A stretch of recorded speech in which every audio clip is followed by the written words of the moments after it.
সায়ানা বলল, আপনার একাকিত্বের সঙ্গী হতে দিবেন ইজান শেখ? বেশ মোহনীয় কণ্ঠে কথাটি বলল সায়ানা।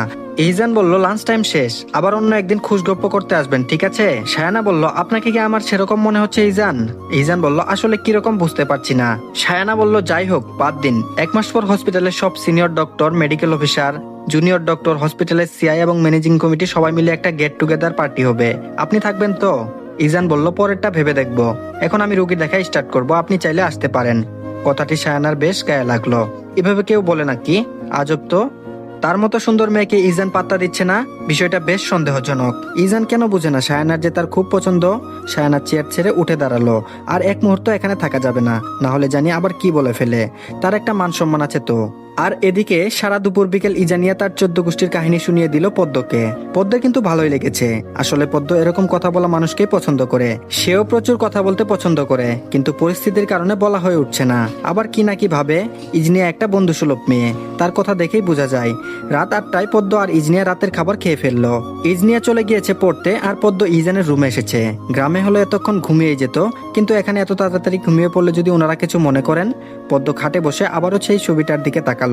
ছবিটার দিকে তাকালে পদ্মের কেমন জানি লাগে, যেন ইজান তার দিকেই তাকিয়ে হাসছে। একটু একটু লজ্জাও লাগতে শুরু করলো পদ্মের। ঘড়ির কাঁটা 8টা 34, তখন একটু একটু করে পদ্মের চোখে ঘুম আসছে। সে আর বসে থাকতে পারছে না, এবার শুয়েই গেল। সকালে শাশুড়ি বলেছিল ইজান যখন হসপিটালে যায় তখন যেন সে উঠে। এই কথা চিন্তা করেই পদ্ম ঘুমিয়ে গেল। রাত 10টা 30, ইজান বাসায় আসলো। উপরে ওঠার সময় মনিরা শেখ বললেন সে যেন তাড়াতাড়ি ফ্রেশ হয়ে নিচে আসে, কারণ তারা কেউ এখনো খাননি। ইজান কথা মতো তাই করলো, কিন্তু রুমে এসে সে দরজার কাছে দাঁড়িয়ে আছে। বাহির থেকে দেখা যাচ্ছে পদ্ম ঘুমাচ্ছে। ইজান বিড়বিড় করতে করতে রুমে ঢুকলো। এই মেয়ে সারাদিন ঘুমায় নাকি? রাতের খাবার খেয়ে ইজান রুমে আসলো। এখন ঘুম আসবে না, তাই সে মোবাইল নিয়ে বসলো। খাটের এক পাশে পদ্ম আর এক পাশে ইজান। ইজান নিজের মতো ফোন দেখছে, পদ্মের দিকে তাকাচ্ছে না। রাতে হঠাৎ অনেক বাতাস শুরু হলো। ইজান সেটা দেখে বারান্দায় এসে দাঁড়িয়েছে। বিকেলে তো এমন কোনো সংকেত পায়নি যে বৃষ্টি আসবে। এমনকি সে বাসায় আসার আগ পর্যন্ত মনে হয়নি বৃষ্টি আসবে। ইজান বারান্দায় দাঁড়িয়ে বাতাস দেখছে। মেঘ আসার আগ মুহূর্ত তার কাছে ভীষণ প্রিয়। ঘুরুম করে মেঘের আওয়াজ শোনা গেল। পদ্ম লাফ দিয়ে উঠে পড়েছে ঘুম থেকে। ঘুম থেকে উঠে বুঝতে পারলো বৃষ্টি হবে, তাই মেঘের আওয়াজ শোনা যাচ্ছে। কিন্তু মেঘের আওয়াজে তো ভয় হচ্ছে। গ্রামে থাকলে তো তার মা দু বোনকে জড়িয়ে ধরে বসে থাকতো, এখন কি হবে? পদ্ম দেখছে বারান্দায় ইজান দাঁড়িয়ে আছে। তড়িঘড়ি করে ইজানের পেছনে দাঁড়ালো।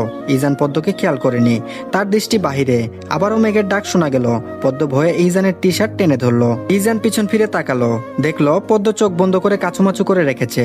ইজান পদ্মের হাত ধরে টেনে ওপাশে দাঁড় করালো। তারপর বলল, বেশি ভয় পাচ্ছেন নাকি ম্যাডাম? পদ্ম ভয়ে ভয়ে বলছে, জি হ্যাঁ।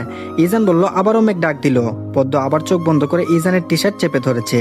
ইজান পদ্মের দিকে তাকিয়ে বলল, আমি কি জড়িয়ে ধরবো তোমাকে? রাতের আকাশে মেঘ বোঝা যাচ্ছে না কিছু, চারিদিক এমনি অন্ধকার হয়ে আছে। বৃষ্টি হওয়ার পর কেমন নির্জন মনে হচ্ছে শহরটা। চারিদিকে শীতল আবহাওয়া, মৃদু বাতাস বইছে। বাতাসের সাথে হালকা কেঁপে উঠছে পদ্ম। ইজান পদ্মের দিকে তাকিয়ে আছে। পদ্ম যে কিছুক্ষণ পর পর কেঁপে উঠছে ইজান ভালো করেই খেয়াল করছে। পদ্মের কেঁপে ওঠা দেখে নিঃশব্দে ইজান হাসছে। পদ্ম আগের মতো ভয় পেয়ে চোখ বন্ধ করে আছে। আবার মেঘের আওয়াজ শোনা গেল। পদ্ম এবার মুখ ফুটে বলল, আমার ভীষণ ভয় করছে। বলেই পদ্ম জড়িয়ে ধরেছে ইজানকে। ইজান খুব হালকাভাবে এক হাত দিয়ে জড়িয়ে ধরেছে, কিন্তু পদ্ম খুব জোরে সোরে জড়িয়ে ধরেছে। বোঝা যাচ্ছে পদ্ম খুব ভয় পেয়েছে। পদ্ম ইজানের বুক সমেত। ইজান মনে মনে বলল, বয়সেও ছোট, উচ্চতায়ও ছোট।